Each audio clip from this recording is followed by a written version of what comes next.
Welcome back students. आज की अपनी इस वीडियो में हम क्लास 12th डिटर्मिनेंट से एक्सरसाइज 4.3 को डिस्कस करेंगे। 4.3 के लिए जो इंट्रोडक्शन है वो हम प्रीवियस वीडियो में कवर कर चुके हैं, जिसे आप यहां क्लिक करके देख सकते हैं। तो सबसे जो पहला क्वेश्चन है वो हमसे क्या कह रहा है, write minors and cofactors of the element of the following determinant. ये जो डिटर्मिनेंट हमें यहां दे रखे हैं, हमें इनके माइनर्स एंड रेस्पेक्टिव कोफैक्टर्स लिखने हैं। तो शुरू करते हैं हम पहला क्वेश्चन। आप यहां लिखेंगे let del is equal to में द गिवन डिटर्मिनेंट, इसको कुछ नाम देंगे। सबसे पहले मैं माइनर निकालता हूं। माइनर निकालता हूं मैं पहले एलिमेंट का, 1 1 पोजीशन वाले एलिमेंट का।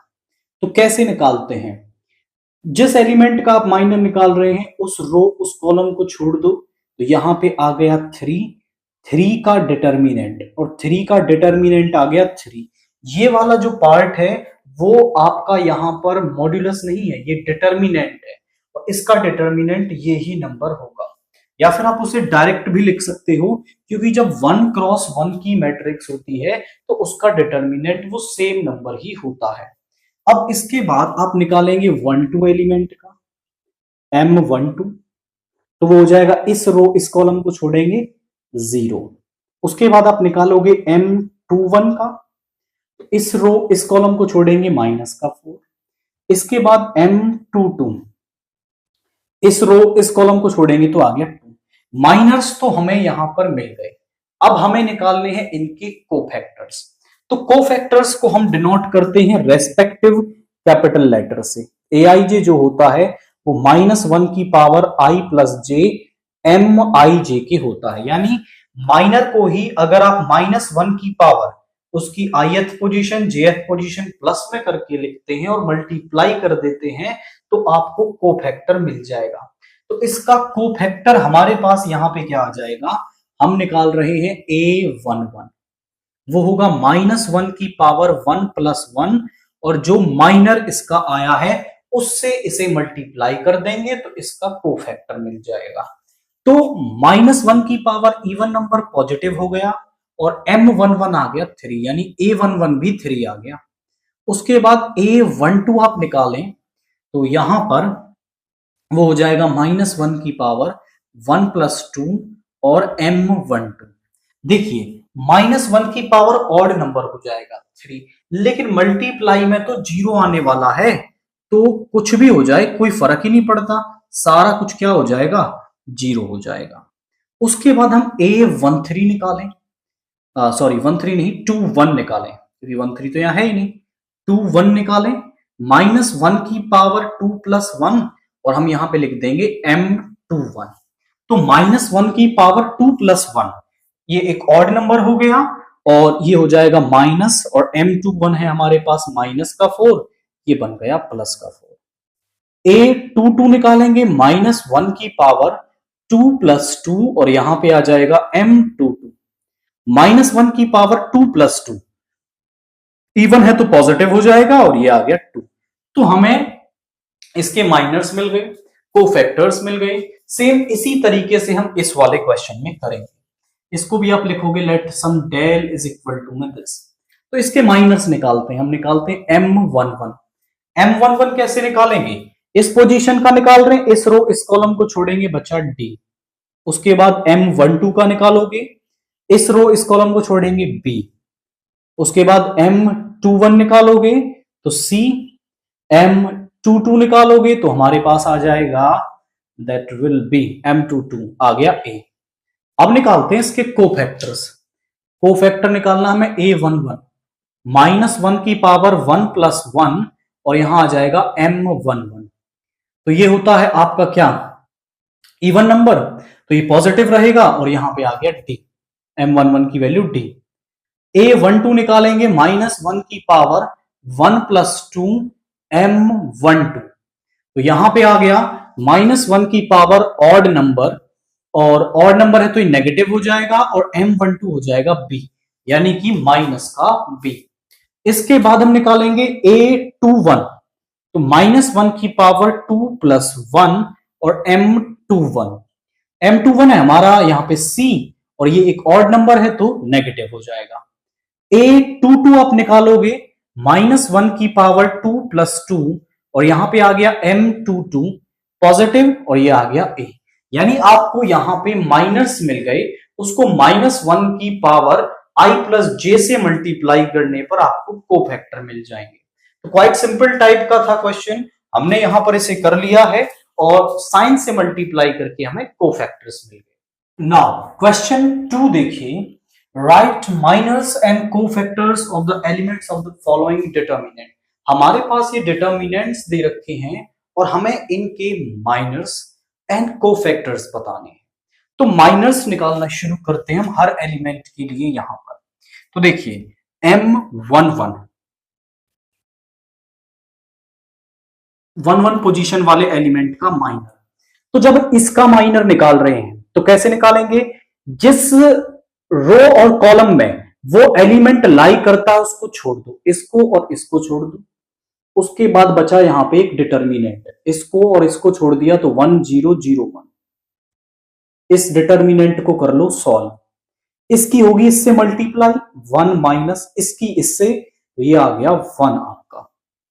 उसके बाद M12, अब दूसरी पोजीशन, इस पोजीशन वाले एलिमेंट का, तो इस रो इस कॉलम को छोड़ेंगे, यहां पे बचा 0 0 0 1, इसको सॉल्व करेंगे, इसकी मल्टीप्लाई इससे 0, इसकी मल्टीप्लाई इससे 0, तो यहां पे आ गया 0।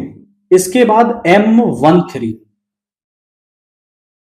इस रो इस कॉलम को छोड़ेंगे 0 1 0 0, ये हमारे पास क्या आ रहा है, यहां पे डिटर्मिनेंट आ गया, यहां पे आया 0 माइनस का 0 इज इक्वल टू 0। उसके बाद निकालेंगे M21, इस रो इस कॉलम को छोड़ेंगे 0 0 0 1, और ये भी क्या आ जाएगा, 0 आ जाएगा सॉल्व होके। M22 निकालेंगे, इस रो इस कॉलम को छोड़ेंगे 1 0 0 1, और यहां पे आएगा 1 minus 0 is equal to 1। M23 निकालेंगे, इस रो इस कॉलम को छोड़ेंगे 1 0 0 0, यहां पे आएगा 0 माइनस 0 इज इक्वल टू 0। उसके बाद हम निकालेंगे यहां पे M31, इस रो इस कॉलम को छोड़ेंगे तो यहां पे आ जाएगा 0 0 1 0, यहां पे आया 0 माइनस 0 इज इक्वल टू 0। उसके बाद हम निकालेंगे M32, तो इस रो इस कॉलम को छोड़ेंगे 1 0 0 0, यहां पे आ गया 0। इसके बाद हम निकालते हैं आपका M33, यहां पे निकालते हैं M33, इस रो इस कॉलम को छोड़ेंगे 1 0 0 1, यहां पे आ जाएगा 1 माइनस 0 इज इक्वल टू 1। तो माइनर्स तो हमने निकाल लिए, अब हमें निकालने कोफैक्टर। तो जो कोफैक्टर होता है ना, जो AIJ होता है, वो होता है -1 की पावर I + J, और जो उस पोजीशन का माइनर है, उस पोजीशन के माइनर को -1 की पावर I + J से मल्टीप्लाई कर देते हैं तो हमें कोफैक्टर मिल जाता है। तो यहां पर हम निकालते हैं कोफैक्टर्स। तो जब हम निकालेंगे A11 निकालेंगे तो -1 की पावर 1 + 1, ये होगा M11। -1 की पावर इवन नंबर पॉजिटिव होगा, तो और M11 आया है हमारा 1। उसके बाद A12 निकालेंगे, -1 की पावर 1 + 2, और M12, देखो जहां पे जो माइनर है वो 0 आ रहा है, उसके साथ प्लस का साइन आया माइनस का साइन आए, उससे कोई फर्क पड़ता ही नहीं है, क्योंकि सारा कुछ 0 बन जाएगा। तो आप डायरेक्टली लिख दो 0, क्योंकि 0 से ही मल्टीप्लाई होना है। A13, -1 की पावर 1 + 3, यहां पे आएगा M13, और जब 0 से मल्टीप्लाई करोगे तो 0 आ जाएगा। उसके बाद A21, -1 की पावर 2 + 1, और यहां पे आ गया M21, 0 से मल्टीप्लाई होकर सारा कुछ 0 बन जाएगा। उसके बाद A22, -1 की पावर 2 + 2, और यहां पर है 1, -1 की पावर, सॉरी M22 लिखेंगे पहले आप, -1 की पावर इवन नंबर पॉजिटिव होगा और m22 है 1, तो 1 ही आ जाएगा। उसके बाद a23 -1 की पावर 2 + 3 और यहां पे आएगा m23। -1 की पावर 2 + 3 हो जाएगा 0। उसके बाद a31 -1 की पावर 3 + 1 m31। यहां पे आ गया -1 की पावर 3 + 1 यानी कि इवन पॉजिटिव हो गया और m31 से ये 0 हो गया।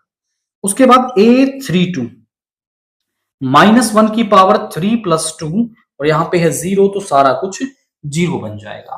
और a33 निकालेंगे तो -1 की पावर 3 + 3 और यहां पे है 1, -1 की पावर इवन नंबर, तो ये पॉजिटिव रहेगा। तो हमने माइनस निकाल दिए हैं और सारे कोफैक्टर्स भी हमने यहां पर निकाल दिए हैं। अब आप इसका एक स्क्रीनशॉट लें, हम यहां पे सेकंड क्वेश्चन को करने वाले हैं।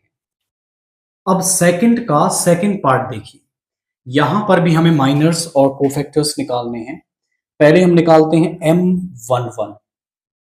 तो 11 निकालेंगे तो इस कॉलम को छोड़ेंगे, यहां पे बचेगा डिटर्मिनेंट 5 -1 1 2। सॉल्व करेंगे, 5 2 ज़ा 10 माइनस 1 इंटू -1 इज माइनस का 1। माइनस जब अंदर जाएगा तो प्लस का बन जाएगा और ये हो जाएगा 10 + 1 इज इक्वल टू 11। इसके बाद फिर हम निकालेंगे m12। इस कॉलम को छोड़ेंगे, 3 - 1 0 2। यहां सॉल्व करेंगे, 3 2 ज़ा 6 -0 इज इक्वल टू 6। m13 इस कॉलम को छोड़ेंगे, 3 5 0 1। तो यहां पे आ गया 3 1 ज़ा 3 -0 इज इक्वल टू 3। उसके बाद हम निकालेंगे m21। इस कॉलम को छोड़ेंगे, 0 4 1 2।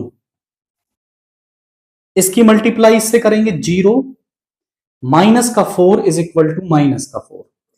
m22 निकालेंगे, इस कॉलम को छोड़ेंगे, 1 4 0 2। तो यहां पे आ गया 2 1 ज़ा 2 and -0 is equal to 2। m23 निकालेंगे, इस कॉलम को छोड़ेंगे, 1 0 0 1 यानी कि 1 - 0 इज इक्वल टू 1। और इसके बाद हम निकालेंगे m31।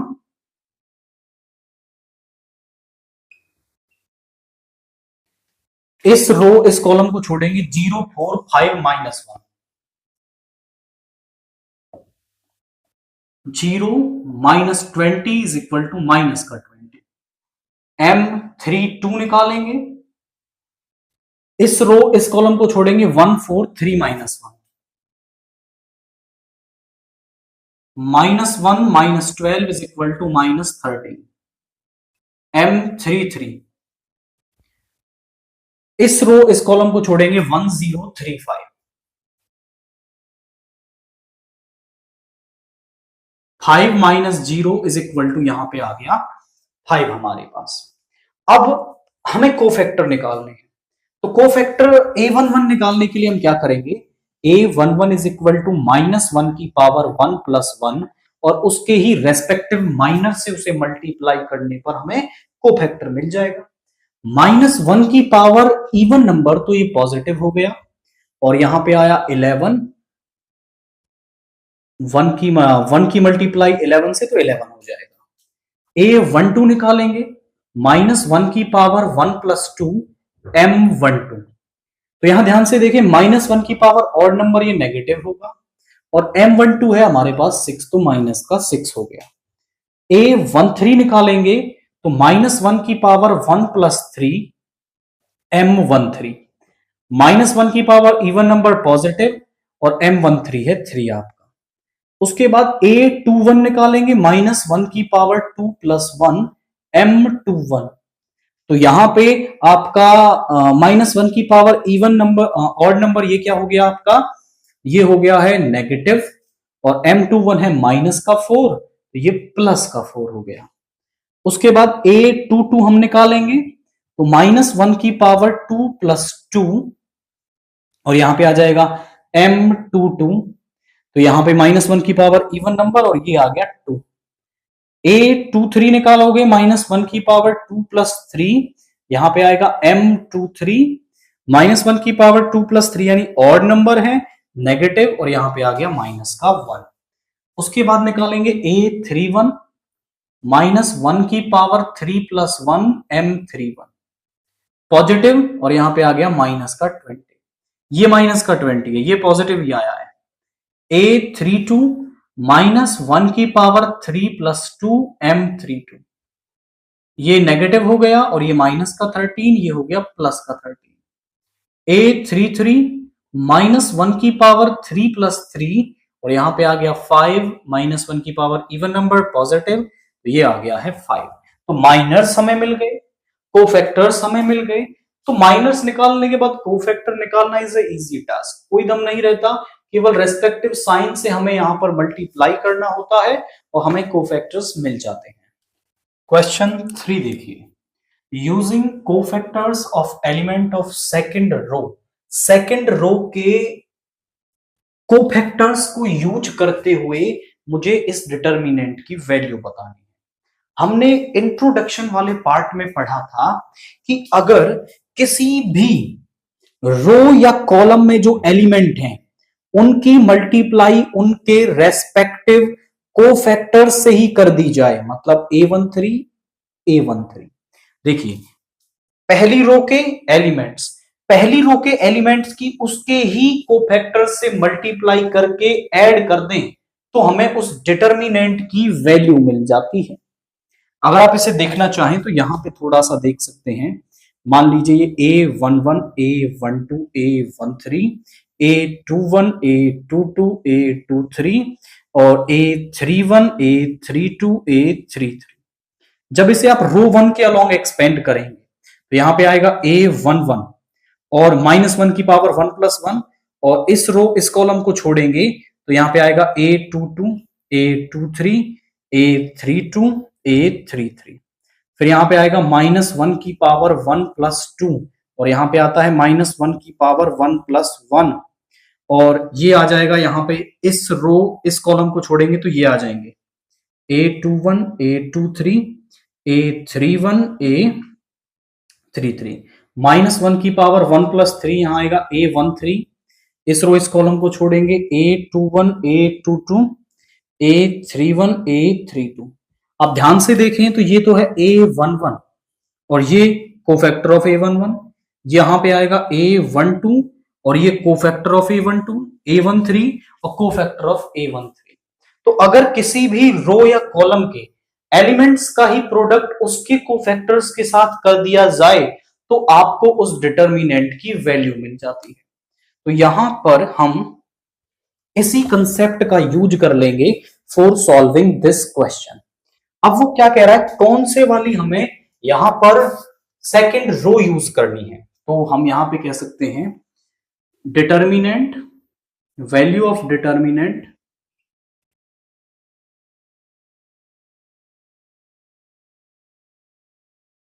यूजिंग सेकंड रो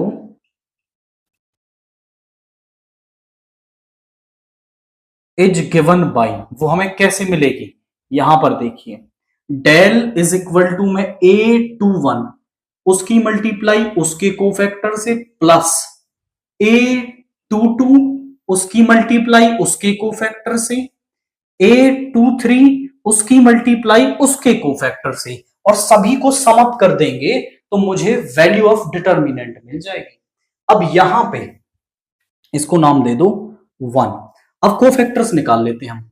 A21 निकालेंगे तो -1 की पावर 2 प्लस 1, और हम माइनर निकालेंगे, इस कॉलम को छोड़ेंगे 3 8 2 3, -1 की पावर ऑड नंबर ये नेगेटिव हो जाएगा, और ये आया 3 3 9 माइनस का 16, ये आ गया -7 और इससे मल्टीप्लाई होके प्लस का 7। A22 निकालेंगे, -1 की पावर 2 प्लस 2, और यहां पे इस कॉलम को छोड़ेंगे तो यहां पे आ गया 5 8 1 3, 5 3 जा 15 माइनस 8, ये भी कितना आ गया, 7 आ गया। 8 2 3 हम निकालेंगे, -1 की पावर 2 प्लस 3, इस कॉलम को छोड़ेंगे, 5 3 1 -1 की power odd number negative, 10 minus 3 is 7, और ये आ जाएगा माइनस का 7। Putting all values in first, सारी वैल्यूज हम कहां पे रख देंगे, फर्स्ट में रख देंगे। तो del is equal to A21 कितना है मेरे पास, 2 है, और ये आया है 7, और ये यहां पे 0 है तो सारा कुछ 0 बन जाएगा। फिर उसके बाद A23 है मेरे पास 1, और ये आया है माइनस का 7। यहां पे आ गया 14 माइनस का 7 इज इक्वल टू 7, यानी वैल्यू ऑफ डिटर्मिनेंट जो है वो मेरे पास 7 आ जाएगी। फोर्थ क्वेश्चन सेम पैटर्न का दे रखा है, using cofactors of element of third column, यानी अब थर्ड कॉलम मुझे यूज करना है। तो थर्ड कॉलम के जो एलिमेंट हैं उनको उन्हीं के कोफैक्टर से मल्टीप्लाई करने पर मुझे डिटर्मिनेंट की वैल्यू मिल जाएगी। तो मैं यहां पर लिखूंगा value of determinant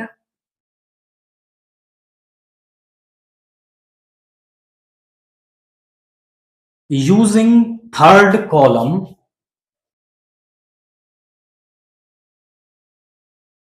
given by, वो मुझे कैसे मिल जाएगी, वो मिलेगी डेल इज इक्वल टू में, पहला एलिमेंट कौन सा होता है, ये होता है A13, इसी के कोफैक्टर से। दूसरा एलिमेंट होता है A23, इसी के कोफैक्टर से।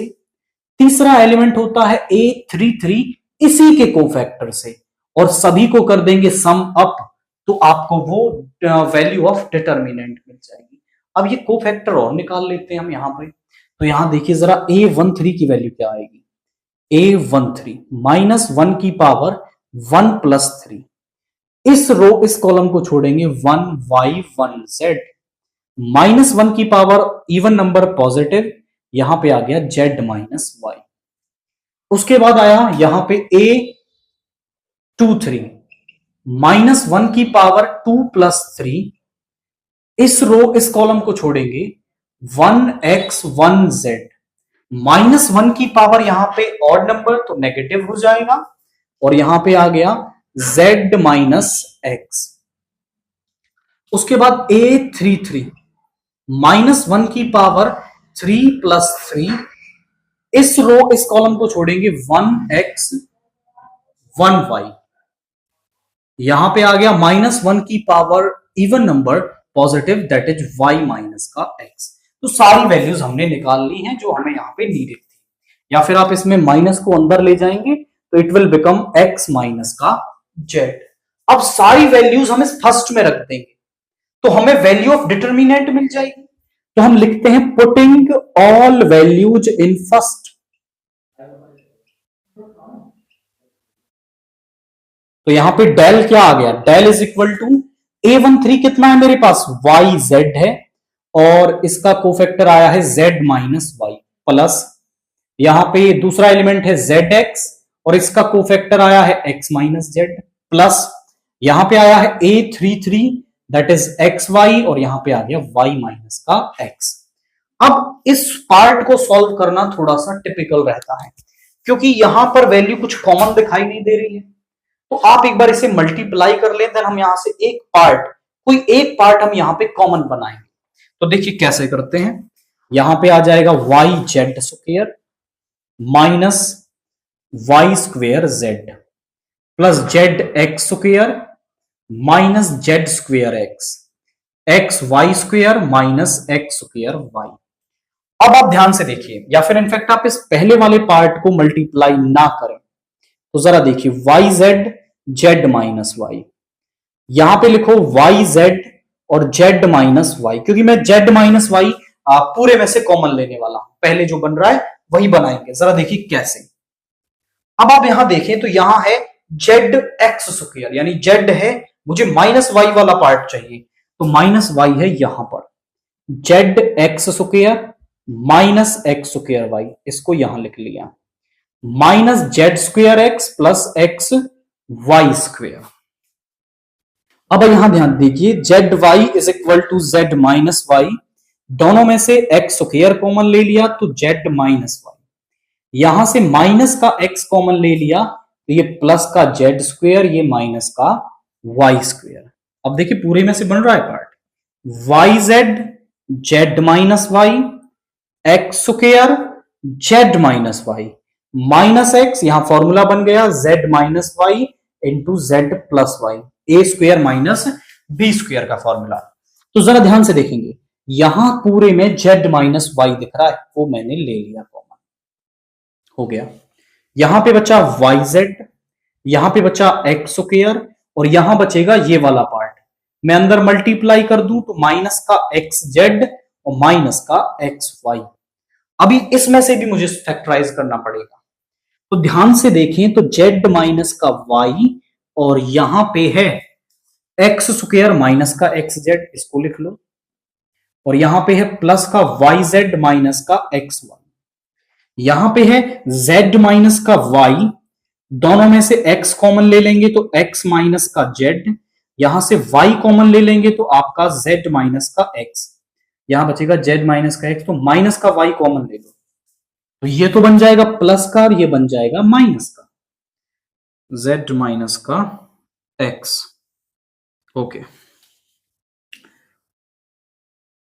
ठीक है, यहां से माइनस का y कॉमन ले लिया, दोनों में से x माइनस जेड कॉमन ले लेंगे तो यहां पे आ गया x माइनस जेड और यहां पे आ गया x माइनस का y।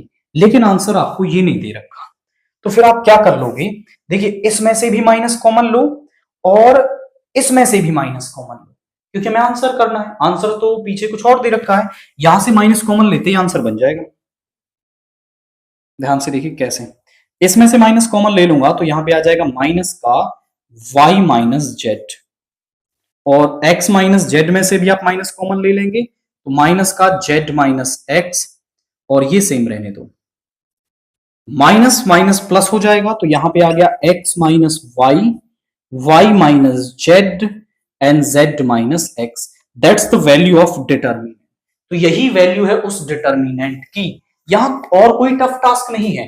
पहले तो आपके माइंड में ये क्लियर होना चाहिए कि किसी भी पर्टिकुलर रो या कॉलम की उसी के कोफैक्टर से मल्टीप्लाई करके अगर हम उसका सम कर दें तो हमें क्या मिल जाता है, वो डिटर्मिनेंट मिल जाता है।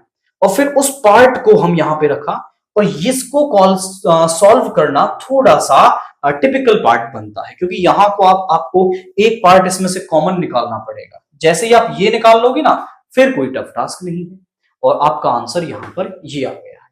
इसी कंसेप्ट का हम यूज करने वाले हैं क्वेश्चन नंबर 5 के अंदर। आप इसका एक स्क्रीनशॉट लें, हम इसको यहां से इरेज करने वाले हैं।